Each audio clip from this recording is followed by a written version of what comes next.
കയ്യിലിരിക്കുന്ന ഈ ഒരു ഫ്രൂട്ട് നിങ്ങൾക്ക് കണ്ടിട്ട് മനസ്സിലായോ? നമ്മൾ നാട്ടിൻപുറത്തുള്ളവർക്കൊക്കെ ഏകദേശമൊക്കെ പിടികിട്ടിട്ടുണ്ടാവും അല്ലേ? നമ്മൾ ഈ ചോക്ലേറ്റ് ഒക്കെ ഉണ്ടാക്കുന്ന കൊക്കോയില്ലേ, അതാണ് കേട്ടോ. അപ്പോൾ ഇത് ഉണക്കി പൊടിച്ചിട്ടാണ് നമ്മുടെ ചോക്ലേറ്റും കാപ്പിപ്പൊടിയും ഒക്കെ ഉണ്ടാക്കുന്നത്. പക്ഷേ ഈ ഒരു ഫ്രൂട്ട് പലരും കഴിക്കാറില്ല. പക്ഷേ ഇത് കഴിച്ചവർക്കറിയാം ഇതിൻ്റെ ഒരു ടേസ്റ്റ് കേട്ടോ.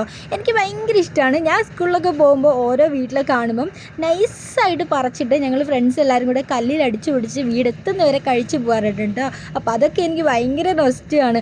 അപ്പോൾ ഇങ്ങനെ നമുക്ക് എടുക്കണം. പലരും അത് കട്ട് ചെയ്തിട്ട് മുറിച്ചെടുത്തിട്ട് കഴിക്കാറാണ് പതിവ്. പക്ഷേ ഇതിനൊരു പ്രത്യേകത ഉണ്ട് കേട്ടോ. ഇങ്ങനെ എടുക്കുകയാണെങ്കിൽ നമുക്ക് ഒരെണ്ണത്തിൽ കഴിക്കുകയും ചെയ്യാം. അതിൻ്റെ കുരു വരുന്നത് നമുക്ക് ഈ ഒരു തൊണ്ടിലേക്ക് സേവ് ചെയ്യുകയും ചെയ്യാം. അപ്പോൾ അങ്ങനെ നമുക്ക് കളയാം. അപ്പോൾ ഇത് കഴിച്ചവരുണ്ടെങ്കിൽ, ഇത് ഇഷ്ടമുള്ളവരുണ്ടെങ്കിൽ ഒന്ന് പറയണം കേട്ടോ.